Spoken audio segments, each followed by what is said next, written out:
14, which was wild. At least that's when I started riding on the street. I owned dirt bikes before. I rode dirt bikes before that, and I was doing that for like 3 or 4 years before I got out on the street. But yeah. Anyways, when I was 14, the first street bike I had was a 2011 Kawasaki Ninja 250, and I honestly missed that bike because I had good memories on it. You know, very first street bike I had. It's kind of a bit of nostalgia at this point, but hell, if I had a 250 again, like I'd butt around town all day with it. Anyways, I owned the 250 for 2 years till I turned 16. Then I got a Ninja 300. Then I had the 300 for like, I don't know, a year or so. Excuse me. And then I got a 2017 Ninja 650. And I had this 650 all the way up until about the early part of 2020. Yeah, that's right. It was the burnt candy orange, as Kawasaki like to call it. Definitely my favorite OEM color that ever come on a bike. Beautiful color.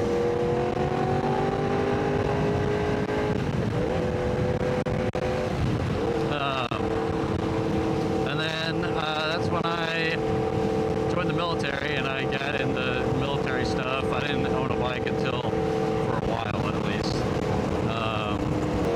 I moved out to San Diego in about July of 2022, and then in I want to say May, about May of 23, when I got my first bike here in San Diego. You know, there was a time where I didn't have a bike at all, being in the military stuff. Anyways, yeah, I got a brand new 2023 Suzuki DRZ 400 Supermoto.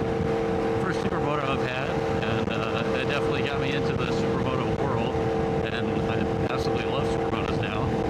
But yeah, I had that thing for about 5 months, and then I traded it in for a brand new 2023 Aprilia RSV4. RSV4 was, God, probably too much bike for me to handle, but I definitely learned a lot on it. It's the first super sport I've ever had.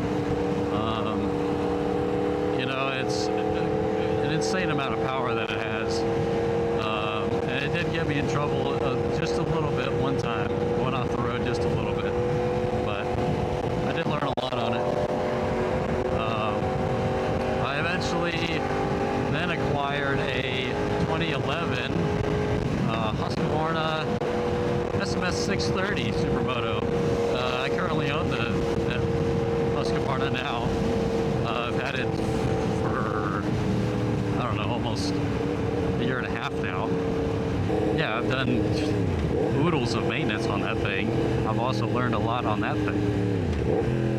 I don't know that I'll ever want to get rid of it, but yeah, I've still got that thing. Then in August of last year, of 24, I got rid of the RSV4, and then in February of this year, I went out and got a brand new 2025 Yamaha MT-10 SP on February 20th. And I thought that I could easily handle that bike, you know, since I've owned an RSV4 before. The MT-10 makes not as much power as the RSV4, right? So I thought I could handle it just fine. Anyways, it had been some time since I had owned a powerful bike like that, and I was very eager to go out to the canyons with it. So 2 days after owning it, on February 22nd, I ended up crashing pretty bad actually, and I can attach some pictures to show the extent of it a little bit. But on February 22nd, I crashed and totaled that bike, that brand new MT10 SP. So that's definitely the worst crash I've had. It hurt a lot. I actually ended up breaking my right hand, the fifth metacarpal bone that goes to my pinky. I was in a splint, and then I had to heal it on its own a little bit. Kind of establish range of motion with it, reestablish strength as it healed. That was quite an experience. It hurt a lot, and I definitely I hated myself a little bit for it, because I got way ahead of myself with that and totaled that bike. I was definitely off motorcycles for 3 or I think it was about 4 weeks while my hand healed a bit after that accident. And then just a few weeks ago, or I guess about 2 weeks ago, I went out and got this one that I'm riding here, a 2024 MT10 SP with 1,300 something miles on it. Basically brand new. Used. I brought it used from a guy, so I definitely saved a little bit of money on that, buying used instead of new. Yeah, I've had this for a few weeks. I had to wait about a week to get a license plate on it, but yeah, that's about where I'm at now. I got this MT10 SP and then my Husqvarna.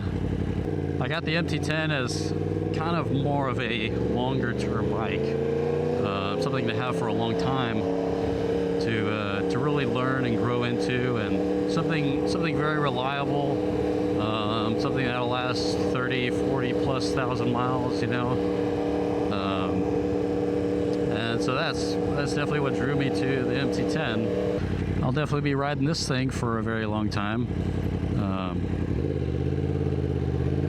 It's got some good mods to it. I'll definitely show those at a later date, but today is my first actual out in town ride on it, so I'm still learning to it, adjusting to it, just to be able to kind of get to know the bike a bit before I go out and do the twisties or anything that has a little bit more risk to it.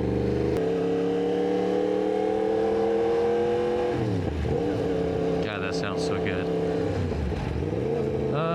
And that's a little bit about me. I've done almost all the maintenance myself on my bike, so I've definitely learned a lot doing that, saved the money doing that. Yeah, that's about all I have for today. I'll definitely be making more videos, especially on this bike, here pretty soon. So anyways, take care everybody.